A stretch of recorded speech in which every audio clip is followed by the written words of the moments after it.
You got a new album out, Mandoki Soulmates, Yeah. Leslie Mandoki. So, A Memory of Our Future's been out for a little bit. Um, I always like to ask an artist if the album has already been out. What's the reaction from fans, from fellow musicians thus far to the music? Oh, well, I mean, the record company boss said in New York City, as I was playing the first tracks, and that we were not recording any demos because it's an analog recorded album, so it's real stuff.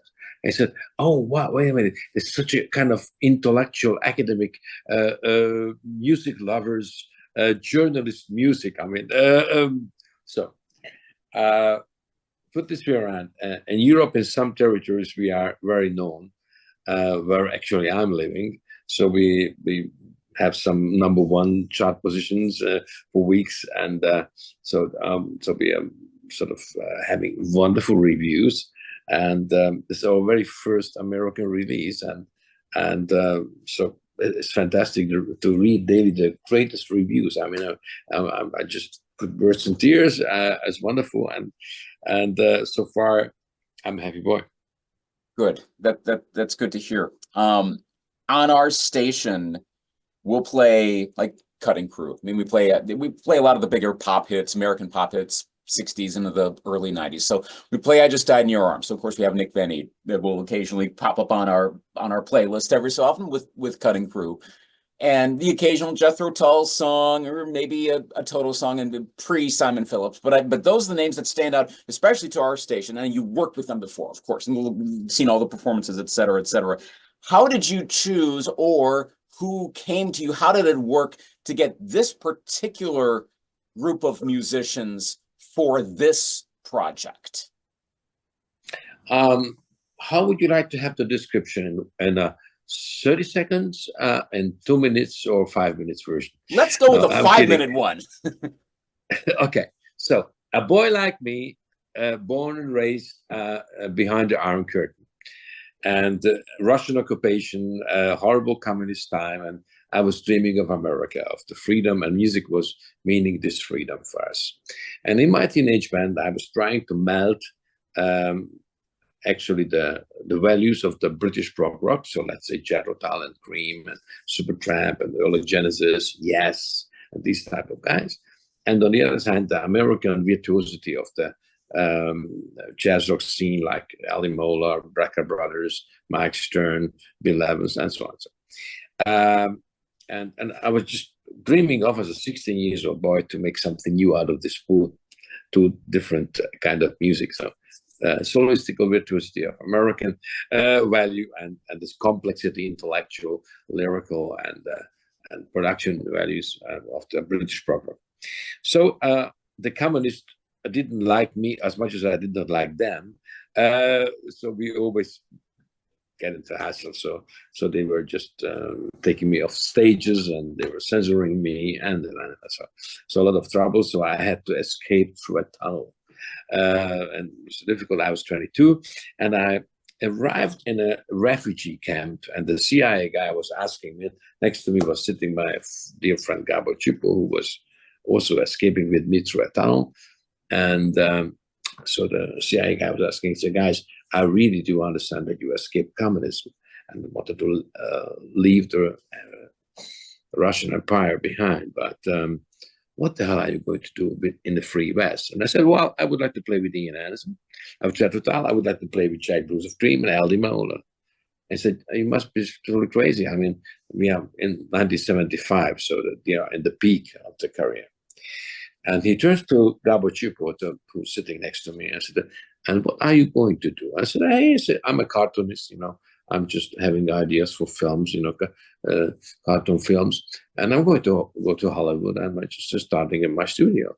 So his first big thing was Simpsons, and the next one was Rugrats, and then Duckman and Real Monsters. So we just came out of communist,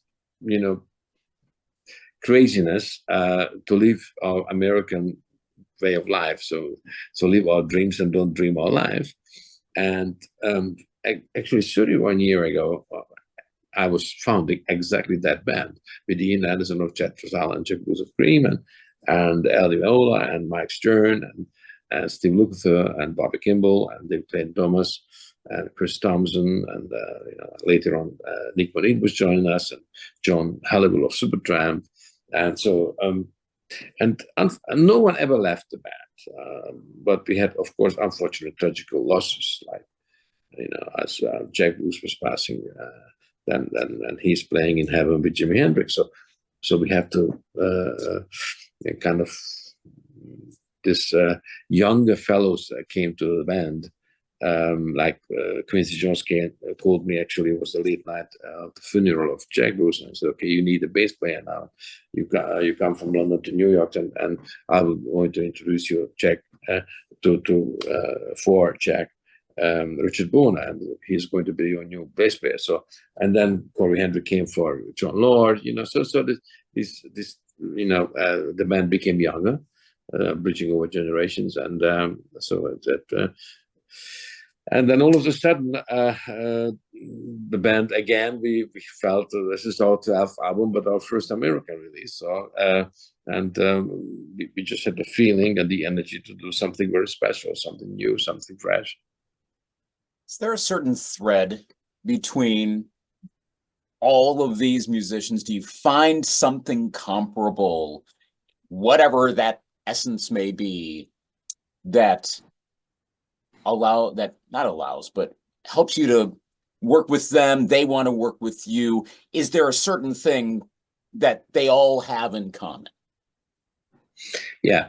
The music is great when the content, the artistical content, and the format, how we're doing it, is in a unity, so it makes a holistical, something. As with everything, like paintings and cars, whatever you do in your life, you have this holistic aspect. And the most important value of a talent is taste. To play tasteful. We are all virtuoso. We all learned it how to play fast, but play tasteful and serve the song. And if I'm saying that, we have all common, we are dedicated to perfection. So the one thing. Another thing is we have absolutely mutual understanding of our responsibility as artists, that the audience was giving us so much love, and our voice is only as strong as the audience is allowing us to be strong. That is in these trying, challenging times that we are going through now, we just owe the audience to pay it back, and being there for them with our idealistic vision or utopia for reals. This is actually a Woodstock 5.0, because we are feeling this. We're all feeling that labyrinth of crisis, and the compass is lost, and we are all living in this great divide. And we have to fight this division in the society, in the families, in the groups, in the companies, and everywhere in the world. And now even we are in war in Europe, so which is also the Russian evil came back. That Ronald Reagan said back in '88 that Russia is an evil power, and Mr. Gorbachev opened that gate and turned down this wall. And it's happened without that someone had to die, and now people are dying in again. So we have to write songs about what we are in. So one of the choruses is like of the song of a new album. It's called Big Quit. It's saying, hard times create hard people create easy times create easy people, and easy people are creating hard times again. And it's the circle on around, there's no way out. And so that's what we are trying to give to the people, a kind of soundtrack of this dark tunnel, and this should be the light at the end of this tunnel. Or if you see our cover, it's a black swan. This black swan should be white again if you listen to the 80 minutes of the music of us. So this is that's what we're having on mind. Looking at the credits. You wrote the music, the lyrics are co-writes, or in some cases your individual writing. How was the balance of that? Were the lyrics inspiring, the music vice versa, a bit of both, especially as you're describing the core essence of the content and the message? So how did that come together in the creation process? Sometimes, the most of the time, the melody and the lyrics are coming together. The core melody, what we call the hook. What everything is built on. Like blood and the water, that thing. And then you have that, and it goes around you. And you don't need the instrument first place, later on, of course. And we had a kind of a momentum for this record, because this record has something very special, but was not planned, was not scheduled, like all our records. It's a complicated thing. The complexity of our schedules was crazy, but it was not scheduled. So we were out on our anniversary tour, 30 years of Soulmates, and then we were just talking about these trying years and trying times, and then I just kept on writing the songs, and Ian Anderson said, "Hey, we are all aging differently." And then Corey Henry came around and said, "Leslie, you know what? I really hate you. I really hate you desperately, because you're coming up and now with all these songs, something like you would be 22 or 25 or something, full of energy, the totally young rebellion, and we are old rebels." I said, okay. And then, so from then on that day, and at the end of the show is a song from Utopia for Realist album, called The Torch. And so Torch is about that we young older rebels are passing on the torch to the young rebels. This is about it. And I just started to say on stage, well, it's not going to happen, because we had all the wonderful chances. 89, in Europe, the Berlin Wall came down, and all of a sudden everything's turned to be a mess. So but we cannot pass the torch just like that. We just have we have to fix the world, we old rebels together with the young rebels. And so let's write an album about a memory of our future. Like, that's why the songs on Big Quit, We Stay Loud, there was Encyclopedia, or Blood in the Water, so Enigma of Reason, A Memory of Our Future, the title melody, and so on. And that's why it's so important to, and your question was how the lyrical content grows together, how melts together with the musical content. And it was very unique, because normally I'm programming, the arrangements, and I'm printing out the sheets, and we do. But this time we did it analog. So we were together, and it was just pencil, handwritten music sheets, and it was a wonderful experience to do so. So, and we got together, and I realized that in my big studio, the red light was not even going on anymore, because never changed the light bulbs, because digital recording doesn't, it doesn't create that pressure. And all of a sudden we realized two different things. One is that this is a handwritten love letter to our audience, and not a text message. And you, as a radio personality, you will hear it you have heard it. Even if you take your little device and you use this little speaker, but headphone or whatever, you hear the difference. Sonically, you hear it. It's just another ball game. I mean, analog is just, our ears are analog, and analog technology was developing throughout the years, decades and decades. And the digital recording, as we always work, this is just allowing you to focus the whole production, the creation of art. You push it off to the post-production. And in analog recording, it is happening during the recording. There's a creation. This is a huge difference. That's all about. I noticed in the videos of the studio tours, the little minute-long videos, especially highlighting the assorted tape players and the 24 track and the half inch and etc. Which one do you have a favorite of those for whatever reason? Does anyone stand out like, okay, this is a really special one? Song, you mean? Of the Special song? of those of the analog tape recorders. Is there one that's Oh like yeah, yeah, yeah, yeah. yeah. Thank you for asking me. Thanks for asking me. Yes, yes, yes, yes, yes, yes, yes. My favorite, what was sitting in my studio basement for 20 something year, unused but beautifully packed. You know that one day we're gonna reline. And it's a Studer A800 MK2. So I love this machine, this 2-inch machine, and I love to master to mix it down to a half-inch, not to quarter-inch, to half-inch, also to 880, and it's wonderful. I mean, these are the best machines in the world, so there's just no competition there.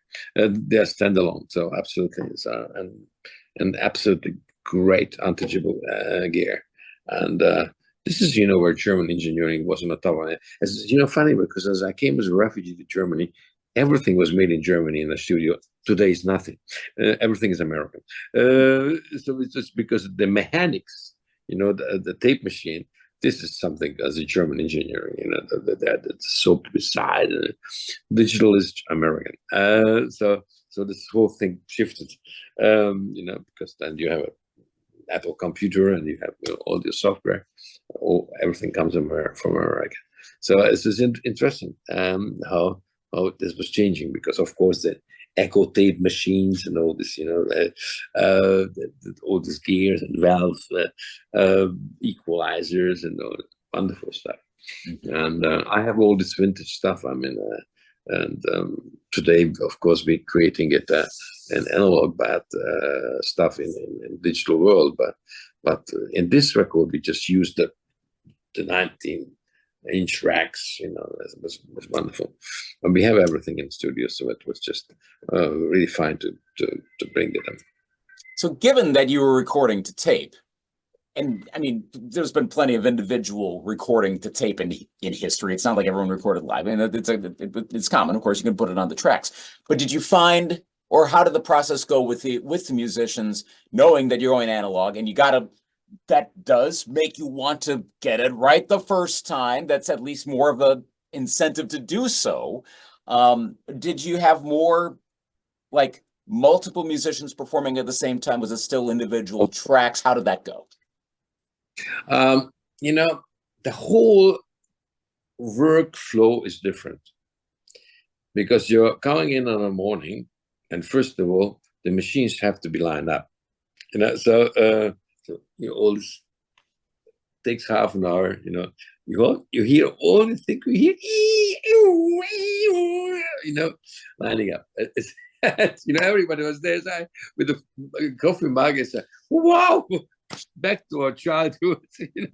Just like, so it's changed the atmosphere because everybody's around and no one can do anything, because so just you are have an inefficient moment of life, a very analog moment of life, just laugh, you tell a joke, and how you doing, how was you had a good sleep or whatever. So it's the whole thing becomes human, in a way, just because the machines have to be lined up, and just not turning. This is the first thing, So the whole workflow starts different.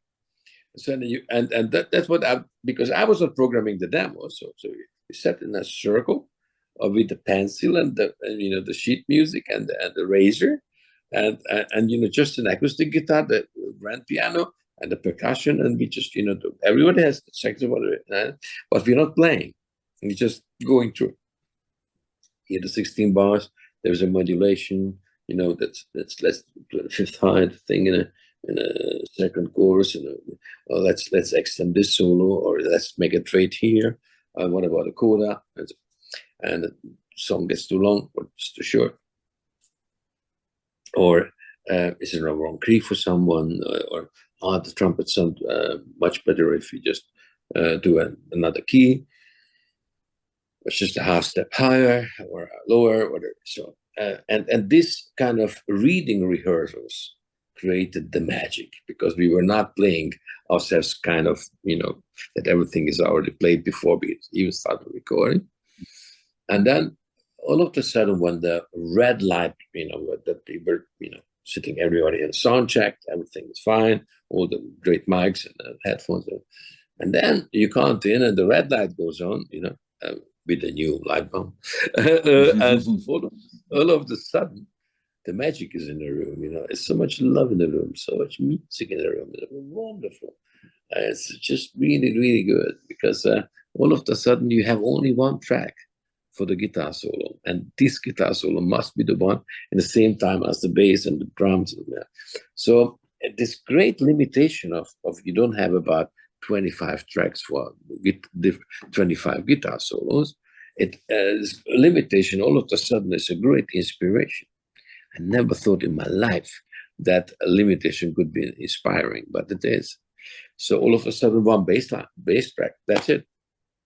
So and if you listen to the solos in the songs, they are not like a guitar solo or a saxophone solo or whatever solo. It's just in a collective, following each other, painting pictures. That I noticed.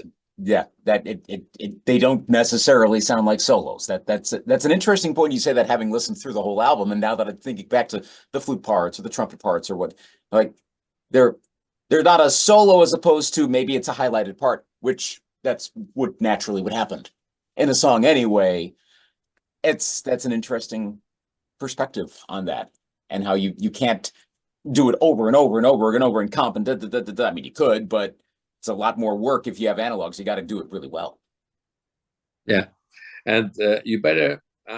We have second takes and third takes, but the magic of the first take is incredible. So it's wonderful. I loved it, and that's what you hear. So the magic of that spirit of, because we are not painters, we are not poets, we are musicians, and musicians always a group feel, and digitalizing, that we are living everywhere, give us a chance to send files and but honestly, the magic of rock is to get together in a studio and play. And we just bend back to that. That's why I'm saying this is a handwritten love letter to our audience and not a text message. And nowadays, most of the pop music is a text message, and nothing wrong about sending nice text messages, but this is what it is.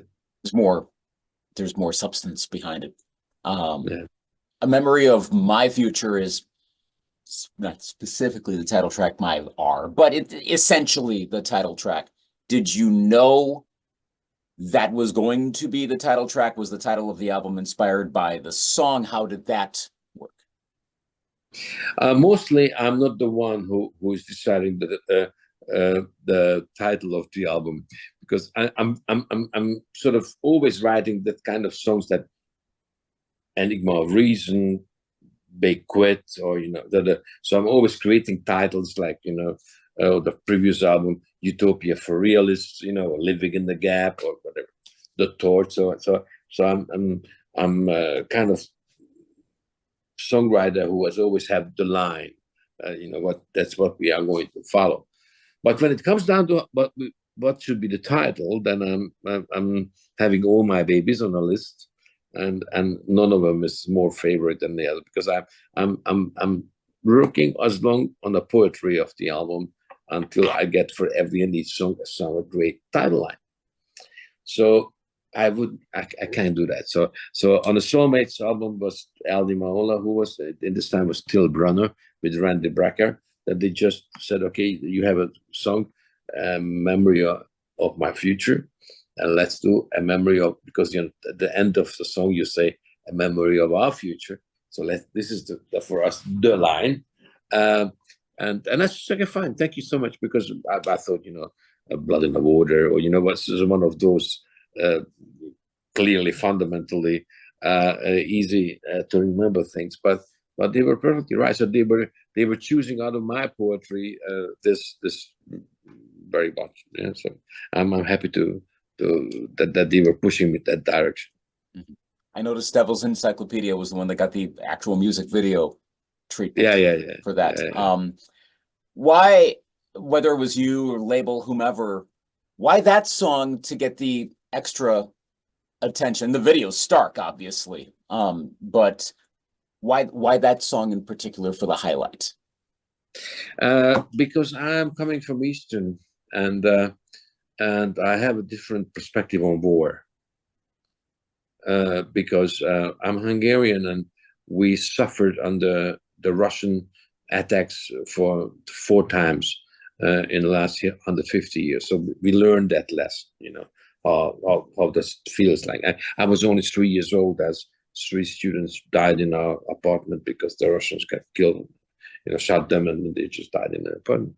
It was 1956, the great uprising against the Russian occupation. So I have a different feel to the Ukrainian war, what is happening there, because it is just very close to the place where I was born, and never been naive about the Russian situation, so I think my generation is a kind of we are children of Woodstock. And it's okay, but there's a nice vision to that we were pacifistic, that we were, we said, let's make love and let's make music, not war. And so we grew up with that vision that mankind can live together peacefully, and freedom and peace are just kind of twin brothers or twin sisters. And I just hate to see people dying, and I mean, and just because of aggression, and this is awful. And I thought, okay, this is so easy to write songs about the why we are divided, but I hate war. I hate the imagination that the hospital gets bombed, or and children are dying. I just hate that imagination, and so I had to write that peace song, which is against aggression, against the evil in the mankind, that these horrible things are happening. So that's why that song must have happened in that way. Mm-hmm. What's the next plan for you? What's the next project? Not necessarily recorded, but whatever. What's next in your mind? We're going out and playing now. So I'm while you are here, you see, I'm just about the set list of the shows what we're going to play.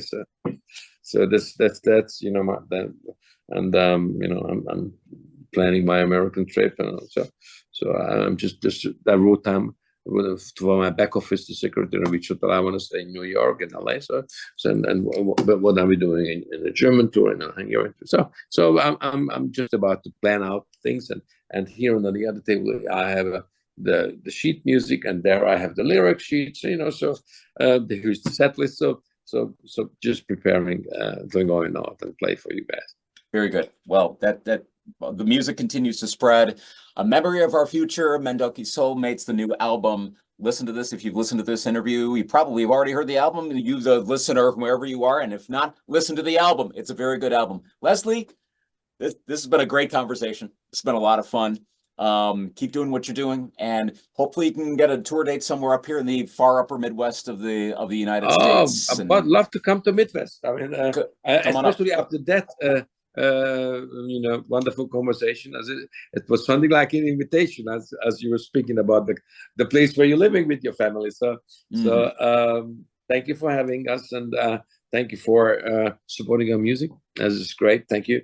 And I'm a bit like childish, but that our first American release is very American what we're doing. But for God's sake, I mean, European record company was never really taking us the label to America, but now we are, and thank you. So we're gonna rock and remember to better times to create again better times, and create freedom and peace and freedom.